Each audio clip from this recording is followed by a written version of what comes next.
Before we begin, thank you to our sponsor, Kyndryl, with a unique blend of AI-powered consulting built on unmatched managed service capability. Kyndryl helps leaders harness the power of technology for smarter decisions, faster innovation, and a lasting competitive edge. You can find Kyndryl and the Kyndryl Institute at KYNDRYL Kyndryl.com. Today's book argues that innovation does not come from alignment or harmony, but from constructive conflict between different ways of seeing the world. Each person operates from a dominant worldview that is both their strength and their blind spot. The book introduces 4 archetypes: artist, engineer, athlete, and sage, and shows that real innovation emerges when these opposing perspectives collide and are managed well. The goal is not to eliminate tension, but to orchestrate it, building teams where differences create energy rather than friction, leading to more robust, scalable, and human-centered innovation. It is a pleasure to welcome for a 3-part series covering 3 of their books, and you can see on the shelves there, I have 4. Why do I have 4? Because I have 2 up for grabs for you, which is 2 copies of The Creative Mindset. That's coming next in the show. And finally, we're going to talk about their latest book, which is The Art of Change. But today, we're going to cover this book, The Innovation Code. And it's a pleasure to welcome co-authors of that book, Jeff and Staney DeGraff. Welcome to the show. Thank you so much, Aidan. Thanks for having us on. Why are you in different places, Jeff? Well, we're married. You should know that. Staney runs all of the businesses that we have, and I'm at the University of Michigan, where I've been professor for 36 years. So we're both at business today. It's so great to have you, and it's great to have a deep dive into your work. And we were talking about how people have declining attention spans and how you've designed your books that way to get shorter and shorter. But for those people, and I know who you are, I see it on the stats, people dropping off after 12 to 15 minutes. Let's get the main concept of this book up front and tell them what it's about, and maybe just an overview of those 4 people, the 4 characters in the book, and then we'll do a deep dive for those who want to join us for the whole shebang. This was based on Quinn and Cameron's research, who brought me here to Michigan. It's often called the Michigan Leadership Model, and myself and Staney were largely involved in building that out. But my work is based on the competing values framework. There are kind of 3 important things to note.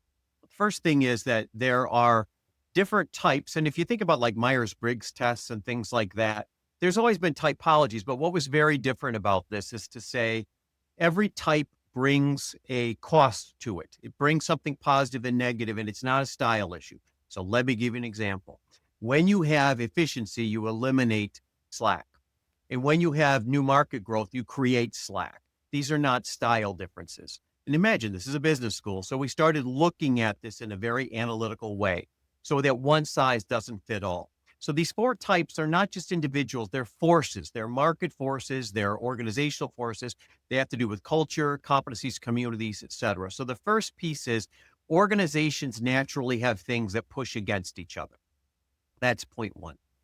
Point 2 is these types are like a hammer, a wrench, a saw, and a screwdriver. They're not interchangeable. And they have a lot to do with the 2 key dynamics of an organization, which is the momentum or the speed at which innovation and change is happening, and the magnitude or how much and how fast largely determines what is an appropriate strategy, right? And then the final part to this is this happens at all 3 levels. It happens at the individual level, it happens at the organizational level, and it happens at the situational level, the strategy level.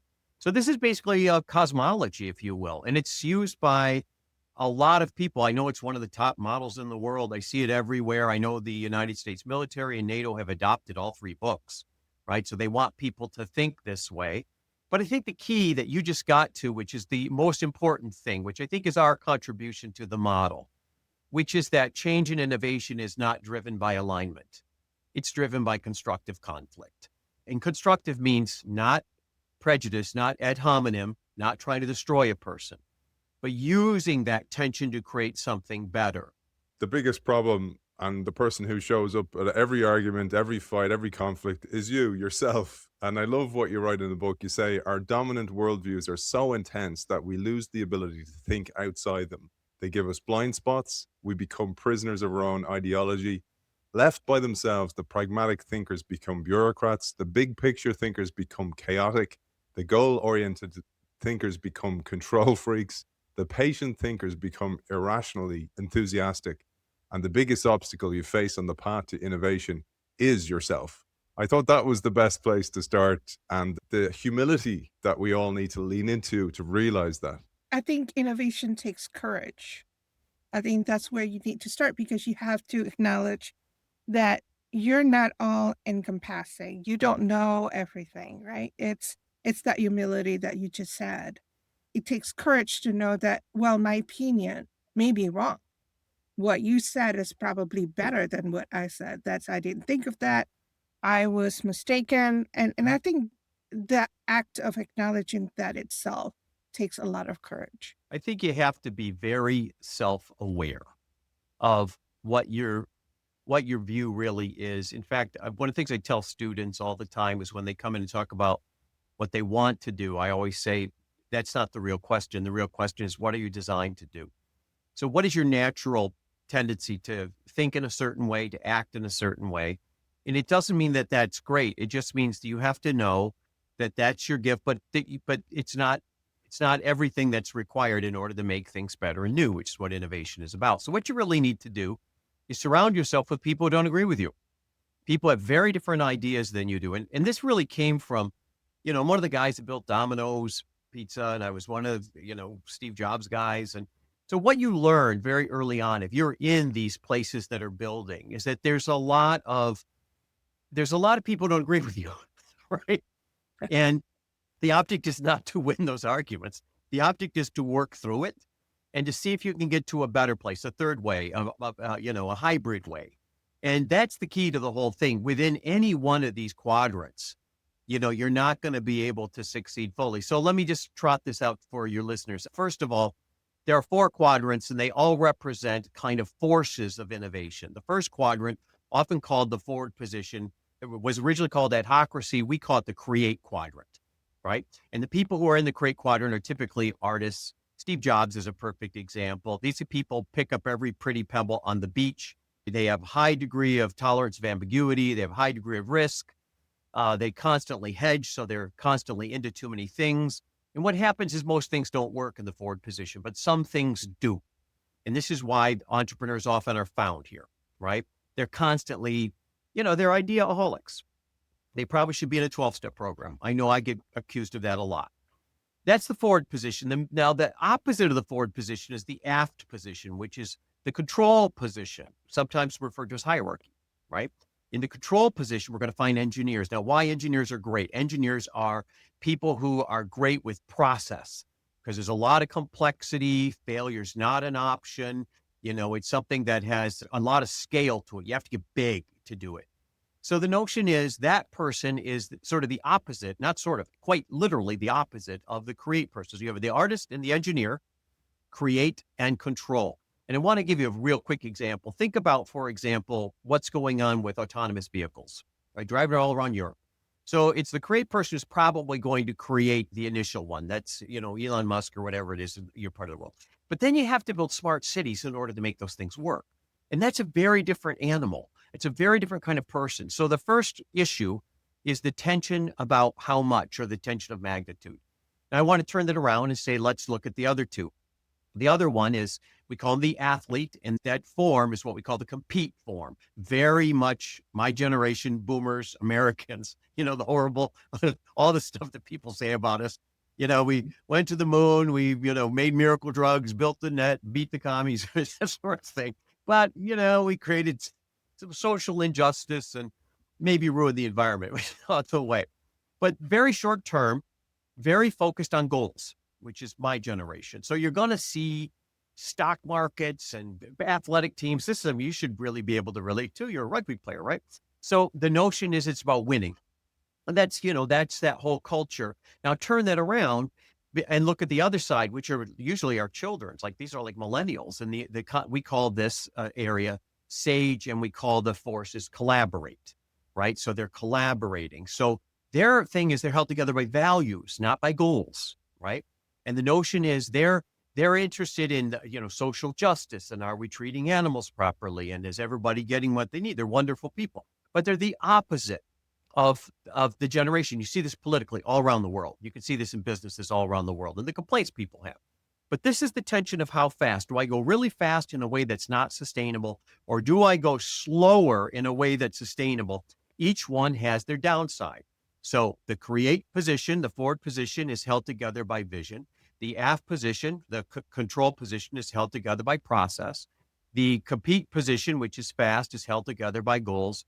And the collaborate position is held together by values. And the key to all of this is you need all of them, but you need all of them to have natural conflict. It's good to add at this point that any excessive one force, it's very unhealthy. If you have way too much control, it becomes a very stale bureaucratic, right?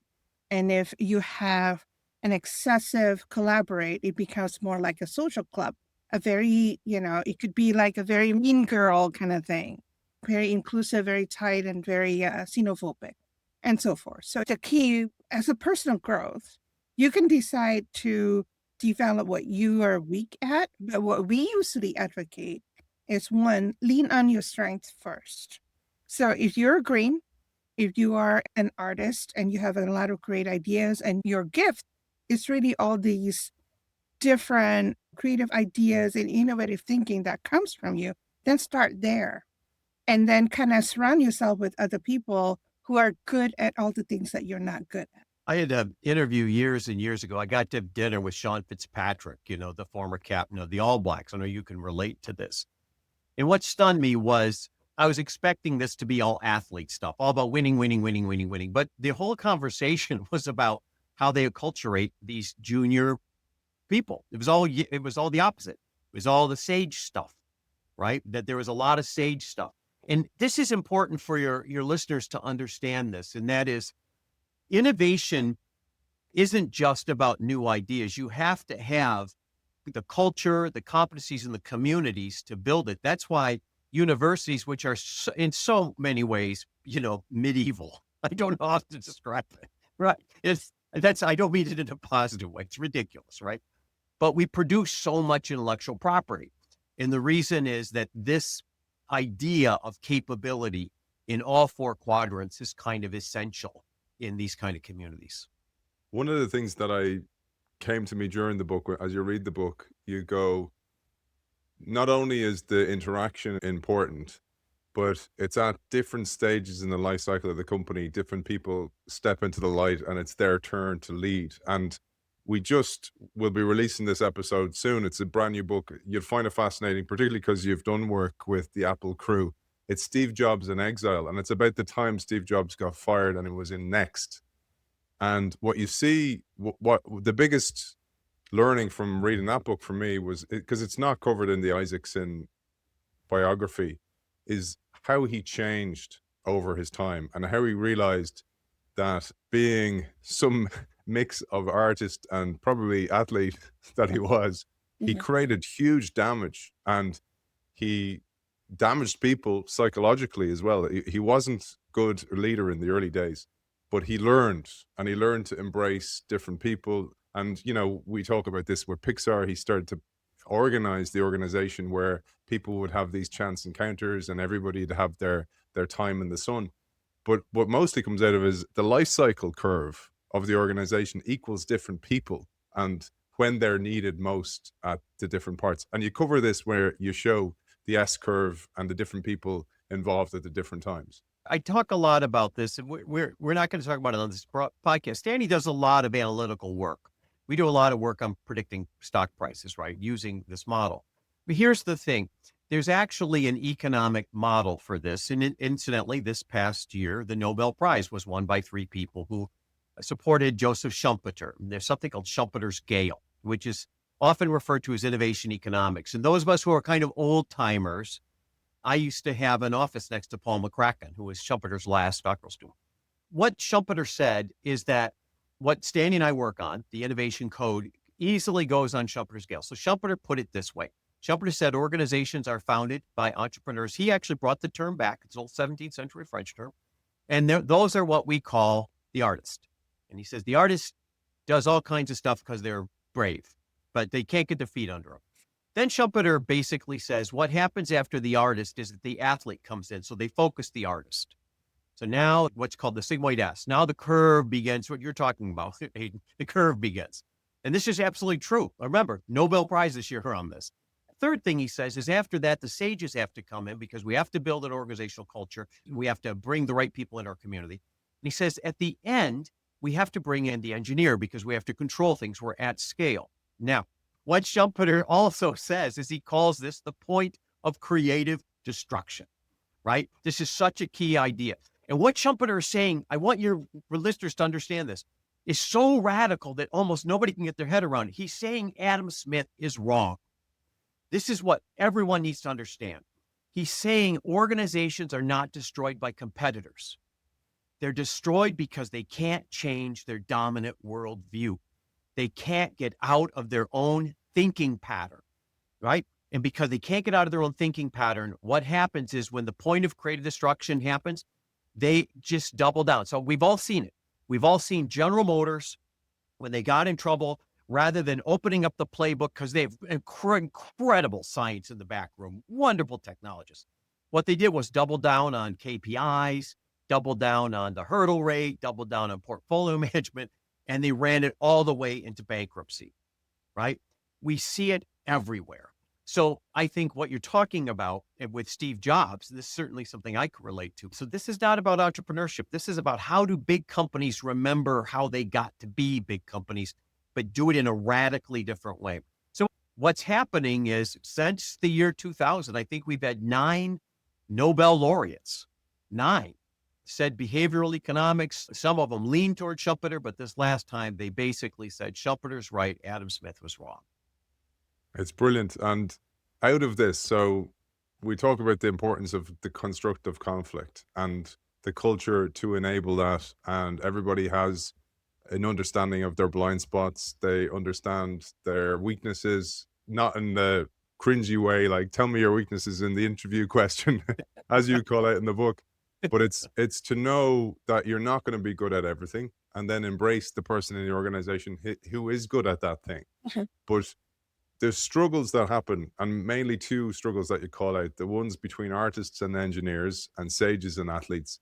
And what's really interesting, just like we said there, the life cycle kind of dictates or orchestrates different people in the limelight at different times, but so does the dynamic of innovation. So the magnitude and speed change the conflicts that happen. And I think this was such a valuable insight. And so many of our audience, who many are, by the way, artists. And as artists, we often are annoyed, particularly with engineers, those people who try and put KPIs and structure on things and try and kill your creativity. And that conflict, that they're the enemy, is not useful at all because it actually kills any type of organizational change.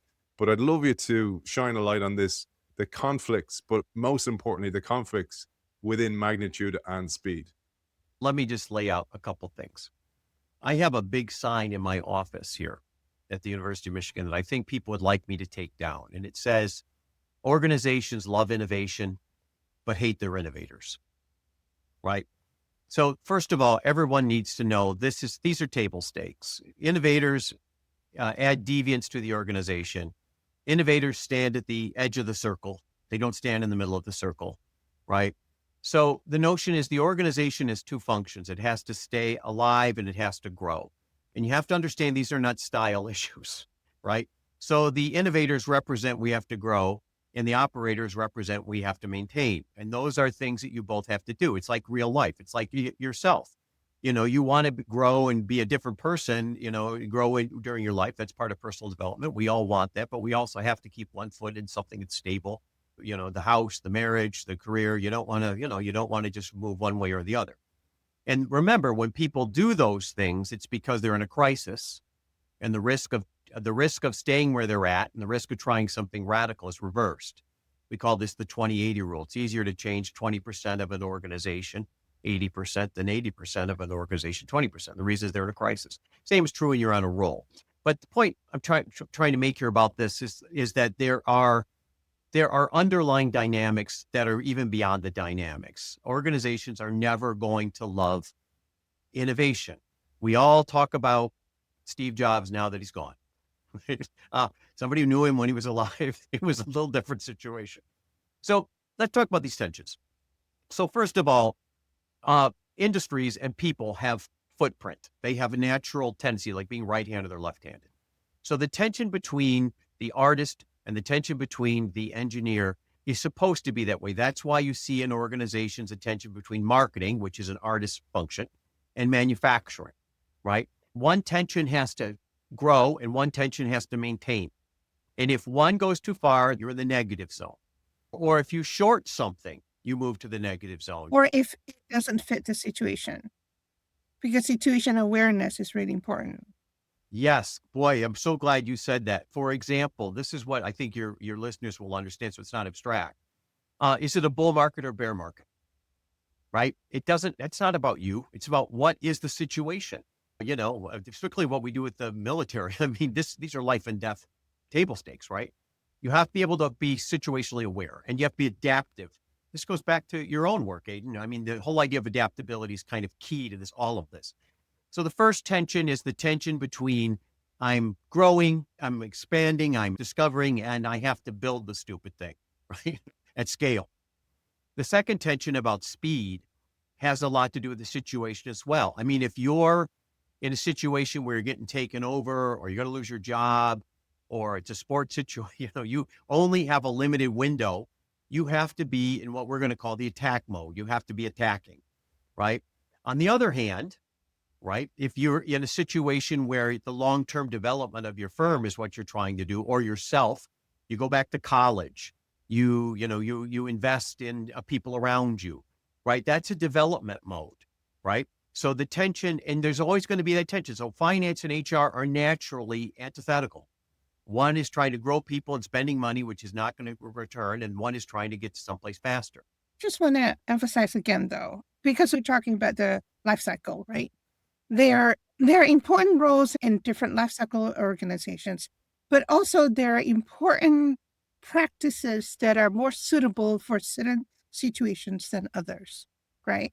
And organizations and people who are able to change their approach in these critical moments are the ones who will survive and who will succeed, right? So we call this adaptive mindset or adaptive intelligence. I was thinking about Apollo 13. I think that's the movie in which there are some problems and then there's a group of people that says, okay, well, we have to fix it. And then they basically got a box and drop it all over the table and say, okay, we need to make something.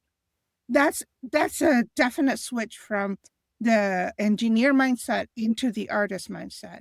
And it needed to do that because the situation asked for it. The key to all of this is being aware of what the situation actually is. And that requires taking a higher point of view. So you get beyond your worldview and saying, what might I be missing? This is where, like Andy Grove, the famous former CEO of Intel, may rest in peace, said, only the paranoid survive. I don't think I'd say paranoid, but I'd say you got to constantly ask yourself, what am I not seeing? And what, more importantly, what does this mean? Mm-hmm. What does this mean? And you got to kind of wash that through people who have different points of view than you have. And of course, the problem that we now live in is the echo chamber that is social media. All the people who like what you do are really not that valuable. They're just pushing you farther and farther along. I mean, the notion is there's always somebody who's a trusted ally, somebody you really can lean on, who will say, I think you maybe want to rethink this. I think there's something else to think about. So I have a friend who's a very wealthy man, done very well in life. And I used to go to basketball games with him and sit courtside at University of Michigan games. And what he would do is slowly tell me, classic engineer, slowly tell me all the things I was doing that were wrong. And what it would frustrate me, I'd come home and tell Stanny, because he was usually right about everything. And he's somebody that I would listen to. And so what started happening over time is people would start talking to him about things that they wanted to talk to me about. So, and it just has a lot to do with, you have to have people in your life who you greatly trust, who you understand you're trying to go to the great thing. So it's not conflict in the normal way. It's conflict with humility and conflict with a great deal of respect and admiration for other people. You're not just arguing with someone for the sake of arguing with someone or for the sake of winning, but you are actually having a conflict because you want to solve a particular problem or there's a specific goal that you want input in. There's a great line by Indra Nooyi, the former PepsiCo CEO, and she said, always assume positive intent because it's incredible what it will change in you, that you don't assume the person means bad by saying it. Sometimes people do. They just want to get a dig in there. But sometimes to see it with positive intent. As an athlete, that is one thing. And I don't mean, sorry, not an athlete in the sense of the book, but an athlete, a professional athlete. You have no choice but to receive feedback. So you kind of get used to it. But one of the things I tell my children, so they're 12 and 16, is having the humility to seek out feedback. But when you receive it, don't take it personally, because actually, if the coach doesn't give you feedback, it's usually a sign that they don't care. And actually, that was the penny drop moment for them, that they realized that when I say something and I go out of my way to go, hey, wait a second, that behavior was not right, or come back here and put that in the dishwasher correctly, that I tell them, if I didn't care about you, I wouldn't say anything, because it's easier not to say anything, because there's no conflict, there's no effort, there's no energy expended on that moment. But because I care, actually saying to you is a totally different thing. And I think it's something that we're not taught in schools. We're not taught to appreciate early in life that feedback is a gift if it's delivered properly, and if it's, most importantly, received properly. That's the thing. You got to receive it properly as well. I think you could add to that. I came to college as an athlete on a scholarship. And one of the things that I think is different generationally is people can run faster, jump higher. I was a wrestler, you can do better. And part of what you're trying to do with constructive conflict is to get people to see that they can be better, that they're good, but they could be great. And so I think that as a society, we've gotten a little too sensitive about that. And I'm not talking about bad behavior of leaders. I'm talking about everybody shouldn't get an A. I'm not trying to be negative, but I'm trying to say people should be aspirational, right? In all their quadrants, right? So the notion is, and respect those people and really love those people, but saying, I think so much of you, it's not just about putting this back in the dishwasher the right way. I think you could be a better student. I see the ceiling higher than you're seeing it, and I'm going to work with you to do that. So what I think about is, I'm the last graduate student of Rudolf Arnheim, the guy who, when he died, there was a 2-page obituary from the New York Times. He's the guy who gives us design thinking and visual thinking and all this. He was an old German Holocaust refugee. He wasn't easy, right? But I think I owe him a lot. I have a picture of him here in my office, because he saw in me something I didn't see in myself. And Stanny is great at this. She has so many people who are kind of her entourage or her former people she's worked with. And they basically, then you can see that they blossom and they come back and, they don't talk to me, they talk to her. But I think that I'd add that of saying within your type, you can be better. It's interesting you say that. In that book, I was mentioning the Steve Jobs book. Something came up, and it was just serendipity. And I love the serendipity that happens on the show. And when you collect enough dots, they start to connect. And one of the things that connected was I was doing a deep dive onto Nokia, and we were talking about Nokia's culture and how lacking in psychological safety it was. And I was like, but so was Apple's. And what's the difference? And the interesting thing was, the difference was what you were saying, that Jobs instilled an aspirational vision in people, a common goal, something that we're striving for bigger than ourselves. While at Nokia, it was about profits. It was about keeping the business afloat. And this is something that you talk about when you have this culture that accepts constructive criticism or friction and leans into it, that there's such an importance to have a common goal. It's funny, I connect another dot. When I was very young, I was the Nokia scholar. I was visiting scholar at the Helsinki School of Economics, right?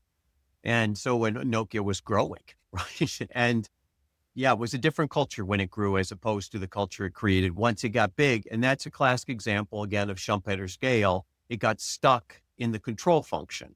And when it needed to reinvent itself, it was unable to do that because all of the deviants, remember, innovation is just a form of positive deviance. All the deviants had been, exiled. And so when they needed those people at the turnaround, they didn't have them and they didn't have a voice for it, which is really sad. Which happens all the time. And a really interesting thing, I was talking to a head of innovation today. I was telling her about your book, and we were talking about how one of the problems is the organization will put all the efforts into incremental innovation because that's where the profits are coming from. But on the outside, there doesn't seem to be much of a change. So you might have, say, the engineers in the organization kind of going, we're not innovating, but all the efforts are into incremental innovation that aren't visible to the customer. And I was like, well, the problem is you have to maintain that while investing in the radical or breakthrough innovation, which will involve a lot of failures and a lot of stuff that won't work because of the very nature of it. And I wondered what your thoughts on that was, talking about the situational aspect. That's what people get wrong all the time. You're right on what people get wrong. Building an innovation center is not going to help you. Let me explain. Go back to the bell curve. Radical innovation moves from the outside in. It moves from crisis and exceptional into the middle. And the reason is it's why small cap grows faster than large cap. A small company can't compete on scale, right? So it has to compete on innovation. It has to compete on diversification. It has to compete on doing something radically different, right? That's why when you're a venture capitalist, you expect a big multiplier from them, right? So the challenge is we're looking the wrong place. We're seeding things in the wrong place where it's going to grow. The middle of the organization is designed to maintain itself and to incrementally integrate these innovations into scale, which is critical. Let's not underestimate that. You have to do that. There's a film that everybody should watch that makes this clear. It's a really difficult situation, but it's the film Oppenheimer. And what Oppenheimer does is he's this chain-smoking wraith. He's a former communist. He's got a lot of issues, but he's not quite Nobel Prize caliber. But he knows Leo Szilard and Enrico Fermi, and he knows all the players, Teller, everybody. And rather than trying to go to the headquarters in DC, what he demands is they go to the middle of nowhere and build a city in Los Alamos, right? And at the beginning of it, it's a lot of green activity. And bad things happen. I mean, first of all, when they exploded the bomb, and it's a terrible metaphor, but it's a good example. So I'm not supporting what it did. I'm supporting the case example. It was 4 times more powerful than they thought it would be. Right? They didn't know. Szilard thought it would catch the atmosphere on fire and destroy humanity, right? So they detonated the bomb. So what happens is after that initial wow, slowly they push the artists out, right? And people think this is kind of immoral and wrong. No, it's exactly the right thing to do. You have to move them out now because they're ideaholics and they're going to keep doing stuff until somebody gets hurt. And then you're moving it slowly back into what you need, which is the center of the bell curve and the control people. And you're going to see this a lot. But what organization gets wrong? So they build these huge tech centers, which are basically the center of the bell curve. And what you're going to find in all the big tech centers, right? All the big companies is they had the science to do it. They had the Nobel Prize winner at General Electric or General Motors. They all do, right? And they have a great history. The problem was they started in the middle, which is all about reducing errors and reducing anything that could go wrong, reducing risk, as opposed to letting it start in small areas. So that's why venture capitalists, if your listeners don't understand this, venture capitalists always hedge what's called A round or pre-A round. What they're doing is giving everybody a very little amount of money. And some of your listeners know, Stanley and I worked on the process that underlied the COVID vaccine, what was called Rapid X. And what was hard was walking into a situation where people said, this is the way this is going to be solved. And it wasn't working, right? And we did not develop anything for the COVID vaccine. We developed it to create new technology and bring it into the system, right? So it was built for a different reason. But what they picked up on very quickly was by spreading out and very quickly drawing down, that was a better area. So we had 600 shots on goal, right? And we had 169 in phase 2, and we had 9 provisional therapies. And we took a 10-year process and did it in 6.5 months. right? So the notion was we went from assuming that the middle was where we solve problems to we have to accelerate how the edges of the bell curve move quickly to the middle. But don't get this wrong. The middle needs to hold. This is your point. You need to get 1 billion vials and 1 billion, needles, and you have to get cold chain storage. You have to be able to get to scale. And if you can't make the handoffs between these 4 quadrants, it's for naught. The key is you need everyone, and you need all these things to sync up. Beautiful. One of the things just there that you see time and time again, you said there, so Xerox Park or whatever, that they make these orphan products, and they're great products, but they don't have a home.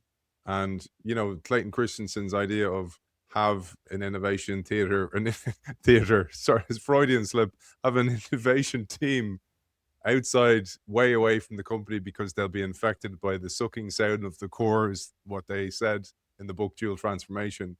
But then the Tushman and O'Reilly thing is, now, well, if you do that, then you're actually going to orphan those products because there's no owner in the center of the curve. So your point there about the handoff is absolutely gold, because otherwise you have this not invented here syndrome. And it's the biggest problem, bar none.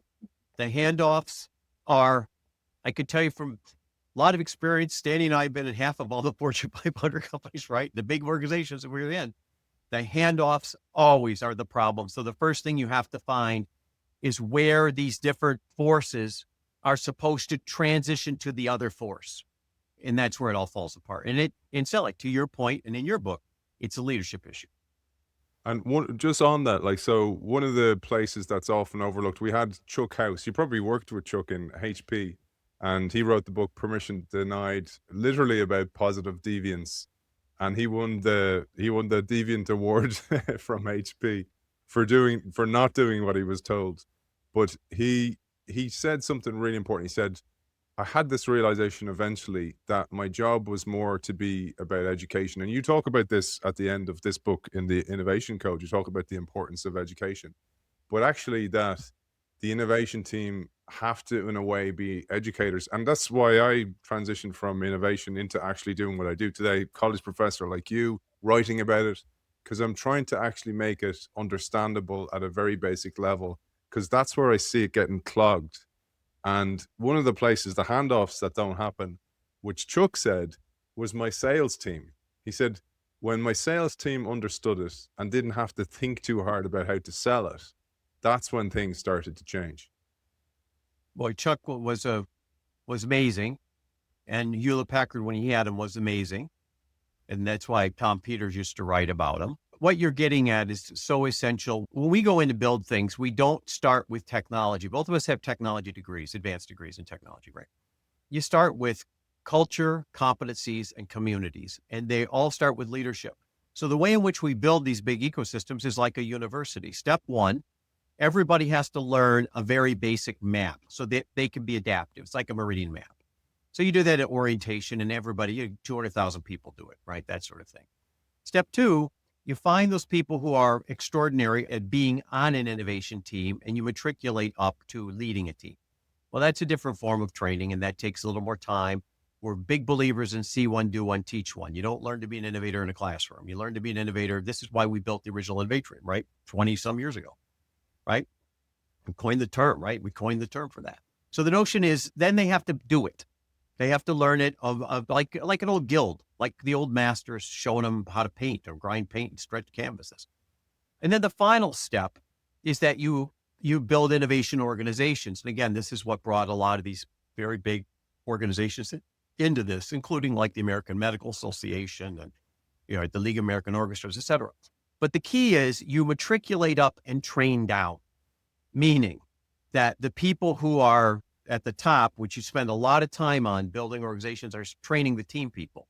And the team people are training the people who are on the team. So what you're building is you're building sustainable scale. The University of Chicago, in that silly little tower, has 1/3 of all the Nobel Prize winners in economics. And it's not if you've ever been in it, it's not sunshine and daisies. Let's just leave it at that. There's a lot of constructive conflict and there's some that's not constructive, right? But the notion is they know how to win, right? the University of Michigan, right? Our football, you go through things that are dynastic, and you're going to see this model of sort of building on culture, competencies, and communities. And from that come technologies, new ideas. And the same is true for people. I think the same is true. And again, I'd like to hear from Stanny on this, but one of the things we really focus on when we take on Innovatrum Fellows is developing the next generation of talent. I would emphasize that what we do starts with the mindset. We are trying to get you to see the world in a different way. And so the framework that we have, we talk about the artist, engineer, athlete, and sage. That's just a way for us to kind of get you to understand that they are different things. They are different types of practices. There are different kinds of forces in the world. And you need to be open-minded about all these other things. And you need to learn how to become adaptive, how to use this tool for this particular situation, that tool for that particular situation, and actually understand this constructive conflict idea to begin with. You know, people always think that the solution to a problem that they have is another tool, another app, another software, or whatever not. But it's not. So we don't focus on the product itself. We focus first on how you think. And we've had a lot of things become congressional line items, billion-dollar products. So it's not like we don't get to products, but you don't start there. Isn't it interesting that there's little patience for that? You have to really get people over the line, don't you, to do that? It's hard because, and we always say this, we're investing not for this person's and this product right now. We're investing in this person for the next 1,000 things that he will do in the future. But it's hard. And there's a bias towards action. And again, probably because most of the organizations that are mature are run by athlete types and there's no room for the artists. But I thought we better, we haven't even got to the different types, but maybe we'll give an overview of each, because I know so many people who listen to the show are artists. And I know how frustrating it can be to be an artist. I really think beyond the colors that you call out and the type of characteristics of people, I actually really believe that it's a place on the spectrum, that people, it's like literally like there's a little bit of ADHD in there. There's probably a little bit of autism. And as a result, your lens is totally different and you see things differently. And that leads to frustration. You're like, why can't you see this? And you're literally, because I'm not wearing the same lenses as you. I actually have a place in the book where I have a master matrix. I don't know if I can find it while we're talking here. I actually have it, Jeff. I can put it up. Let me see is it this one? Yep. Yeah. Yeah. On the same page, brother. On very the same good. page. So the notion is this all started, and this is really the work that Kim Cameron and I picked up, and then Stanny really drove home from Quinn's work of saying they're not just the kind of superficial differences people think about. They're differences, for example, in how they see time. So people who are engineers see time as linear, chronologically, and people who are artists see time as multichronic, meaning that they see a lot of things at the same time. This can very much be related to Sperry's early work, which we know isn't true anymore, but his early work on brain dominance, where he said there's right and left brain, but he also said there's upper and lower left brain. Right. And we're now discovering that he's specifically wrong, but neural nets do fire in certain patterns. And so your notion about our artists, typically ADHD, I don't know if I'd go that far, but they certainly lean on the spectrum that way. Right. I have to say, and most artists I know are one. So yes. So let me somebody I live with. She gets mad. Yes, I have a tendency to do things. So an artist, I think the picture I want you to get is somebody who takes a lot of chances, who has a lot of ideas and loves to experiment. Artists are always busy and they've always got something going. You know, we're talking about the books. I have 3 manuscripts sitting on my desk over here that I've written. Artists are always doing that. Otherwise you'd be drinking or something, right? So the notion is the energy goes into speculation. And what they seek is transcendence. What they're looking for is something that's bigger than them, right? They're those guys. And so that's why Steve Jobs is an easy one. Elon Musk is an example of one who's very much drifted into the negative zone, but he also has those tendencies in a positive way too. So those are things that you see. The opposite of that, the engineer, is somebody who wants to advance in the organization, understands all the rules and policies, likes the structure, thinks much. If artists think wide, engineers think deep. Engineers drill, drill, drill. They love minutia. They love to tell you what's wrong because they understand the process in great detail.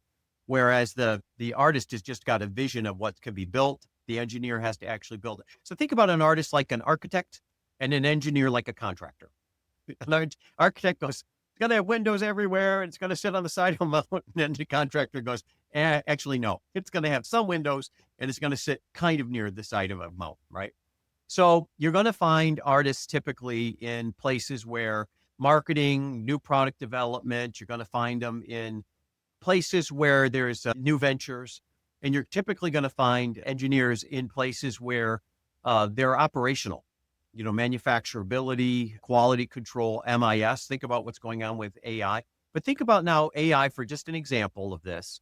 In order to make AI work, you had to have a lot of artist stuff in how to do this, the field Staney and I come from. But you also had to have a lot of engineers to build out how is it going to be cooled, how are we going to make enough energy to do this, so on and so forth. Let's then look at, so think about these two things that you're in your life. Think about who you have in your life who's like this and why you have tension. What the engineer seeks to control. And what the artist seeks is to create. These are very different, and they're not just style issues. They're antithetical forms of value propositions, right? They're supposed to have issues.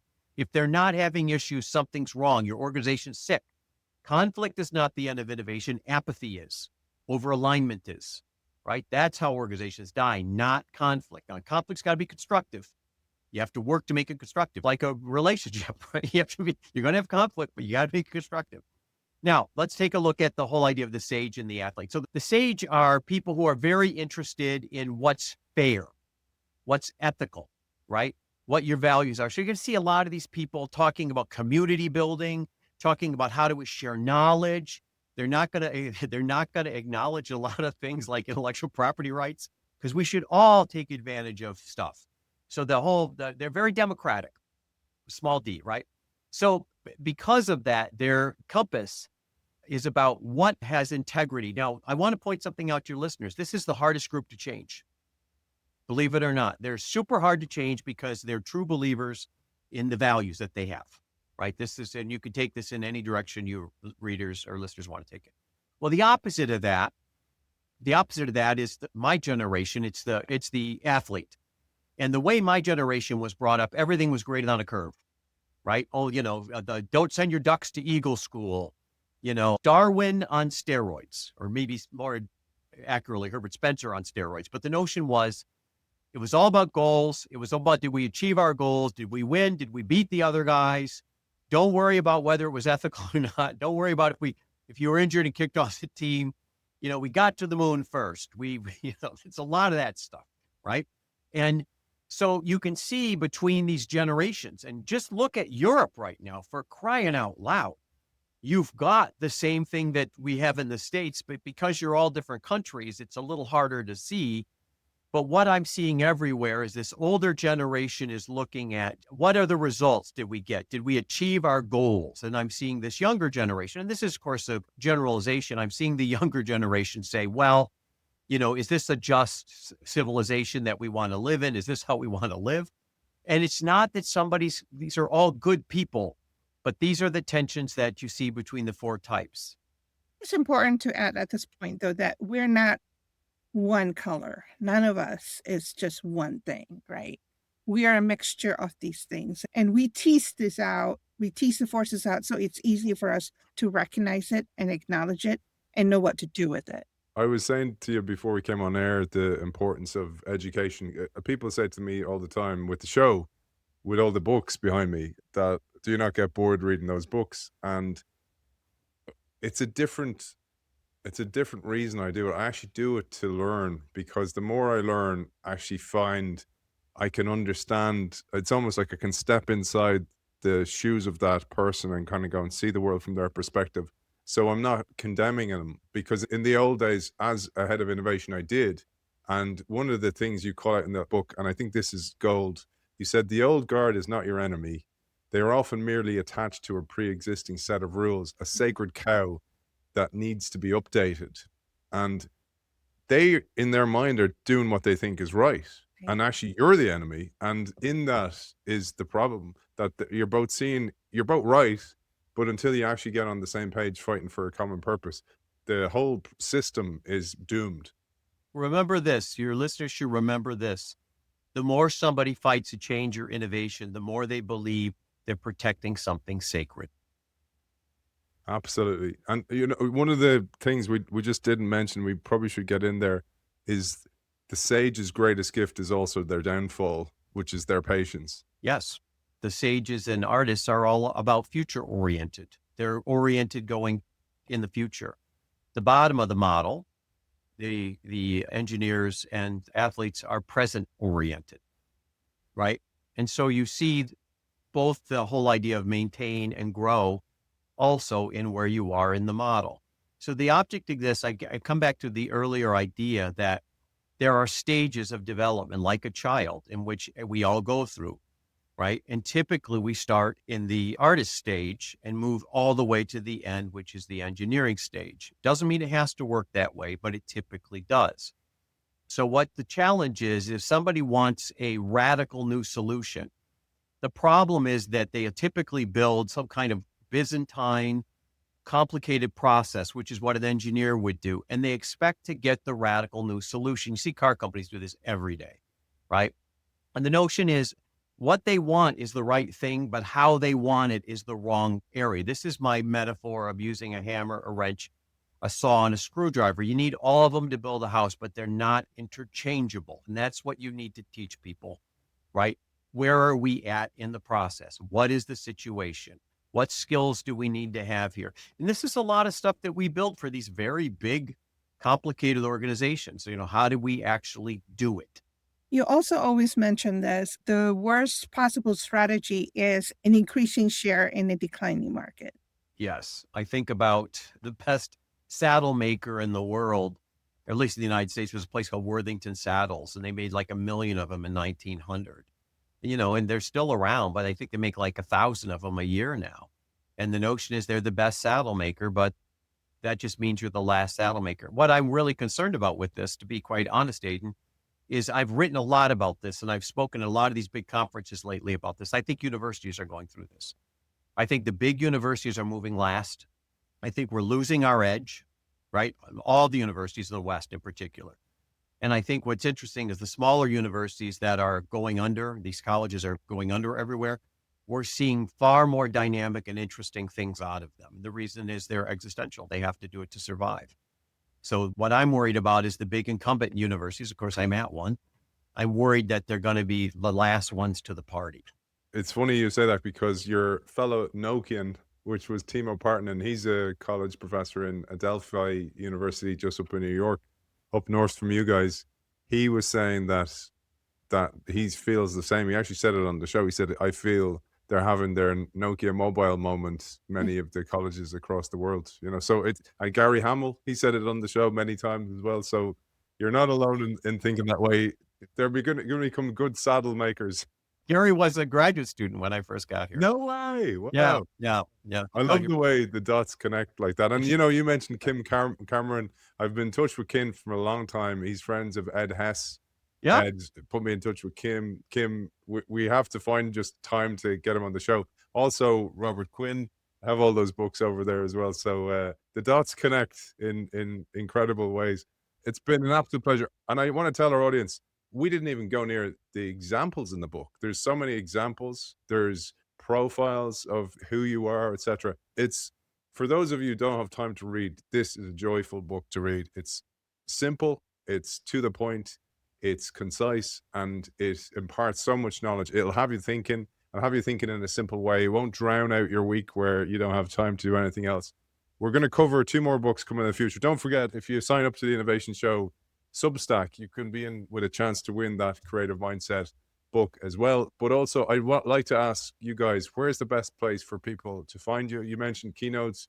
I know you do lots of organizational restructuring, but from a mindset and in a cultural innovation shift, where's the Yeah. best place to find you guys? JeffDeGraff.com. Just my name, JeffDeGraff.com. And there's tons of free stuff. I'm one of the original LinkedIn influencers, so it's easy to find me on LinkedIn. And again, Stanny is all over this. So it's not just me. It's just, this is the way we roll things up. And let me ask this question. I see myself in this. So I'm an artist. I have touches of the other stuff, and probably why I do the work I do, but I'm at heart, I'm an artist. My wife is an engineer. So the heart of lots of our arguments are because I'm like, what's the big deal? There's no risk in that. And she just sees risk and panic, etc. I see you laughing there, Stanley, because if you're running the organization, sounds like you're the engineer and Jeff's the artist. I'm definitely sage. My children will say that I'm sage first, but Jeff believes that I'm an athlete first. There's a lot of times of slow down there. Wait a minute. Wait, hold on. But isn't that interesting what you said? And it was interesting. Charles Handy, who I had the amazing pleasure to spend an evening with. Yeah, pitching guy. His wife had written this book, and it's about the different people you are depending on the context. And it's interesting that your kids said, well, you're a sage to us because you're creating that culture for the family, etc. And then obviously when you're in the business environment, the athlete steps up and does the work there as well. It's a lot of role efficacy that people have, and some people have more range. Yes. Which of course, people are writing about now. I don't. Some people do. It's a sense of range and depth. Right. Also, so that becomes an interesting. I was on the Aspen Institute with Charles many years ago. Really interesting guy. He wrote a book about archetypes from mythology, which I thought was really fascinating.